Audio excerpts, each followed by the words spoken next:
vais vous dire. Je vais prendre le problème. Je n'ai pas en tête le chiffre de la région pour vous dire est-ce qu'on est mieux, moins bien, etc. Certainement qu'il y a des gens qui sont mieux que nous, il y a d'autres qui sont plus graves que nous au niveau du chômage. Et ce qui est, je dirais, presque permanent, on a un chômage des jeunes qui est assez fort, même dans les pays avancés et dans les pays développés. Donc ça, il faut en être certain. Je vais prendre le problème autrement.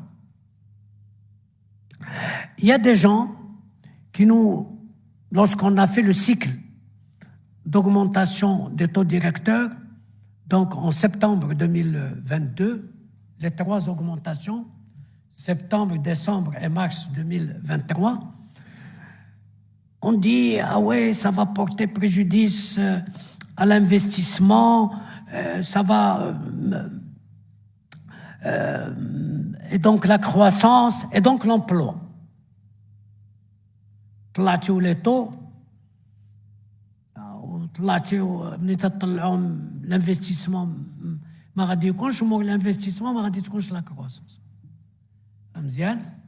ايوا منين كان هاد لو طو هابط علاش l'investissement ما تصاوبش وعلاش le chômage ما هبطش؟ Non. D'abord, il faut expliciter une chose qui me paraît fondamentale. D'ailleurs, qu'on voit à travers le monde entier.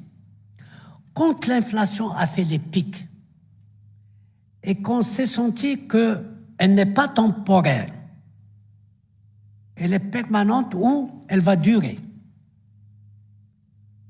toutes les banques centrales et même les pays ont eu pour objectif de juguler l'inflation d'abord, de ramener l'inflation à des niveaux qui sont de stabilité, conformes aux stabilités des prix, avant d'attaquer les problèmes d'emploi ou de croissance. Si vous ne le faites pas, à court terme, vous allez dire, ah ouais, ça donne... Non, mais à moyen terme, vous êtes perdant 100%. Et d'ailleurs, les exemples existent et la littérature existe. Les exemples existent et la littérature économique existe. Dès lors que vous laissez les anticipations d'inflation bien dériver, ça y est, vous êtes dans une spirale qui s'auto-entretient. On a un exemple simple. Dès lors que sur les grands marchés, les prix augmentent sur les prix des denrées de première nécessité. Alors, pour les ramener, c'est la croix et la bannière. C'est ce qu'on appelle le désancrage. Dès lors qu'il y a le désancrage, vous devez ramer longtemps pour ramener à des niveaux qui soient compatibles avec la stabilité d'inflation. Et le meilleur exemple qu'on donne dans le plan de la littérature économique et monétaire, c'est l'exemple des États-Unis dans les années 70-80. Et c'est Paul Volcker qui est venu en tant que gouverneur de la Fed, et Paul Volcker a mené une guerre où il y a eu un chômage invraisemblable, mais il a dit c'est absolument nécessaire. C'est ça le début de la santé.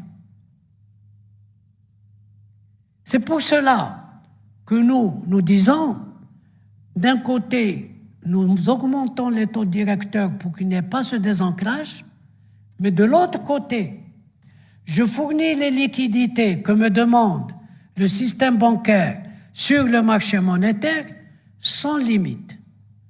Je répondu à toutes les demandes, intégralement, à toutes les demandes du système bancaire au niveau du marché monétaire. Parce que ceux qui financent, c'est pas moi, ceux qui financent, c'est les banques. Sur le plan des liquidités, oui, je fournis les liquidités nécessaires quand les banques en ont besoin. Chaque fois qu'elles m'ont demandé un besoin, je les fournis dans l'intégralité.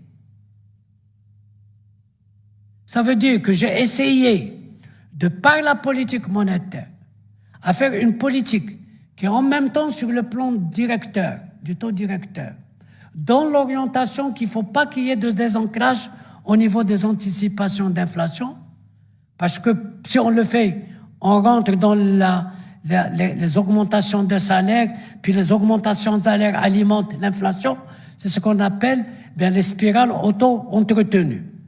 De l'autre côté, j'ai fourni les liquidités aux banques pour que les projets qui se maintiennent nécessairement et qui sont valables puissent trouver le financement nécessaire.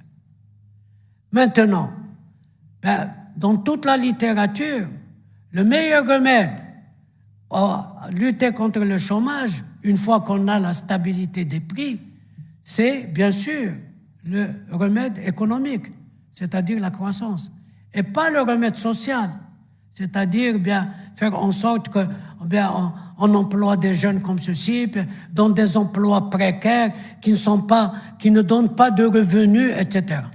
Parce que ces emplois finissent par disparaître. Forcément, ils finissent par disparaître. Et donc, le meilleur remède, c'est un remède économique, c'est-à-dire la croissance durable, la croissance saine, qui donne des emplois sains, qui sont producteurs de revenus et qui entretiennent la croissance à venir. Voilà.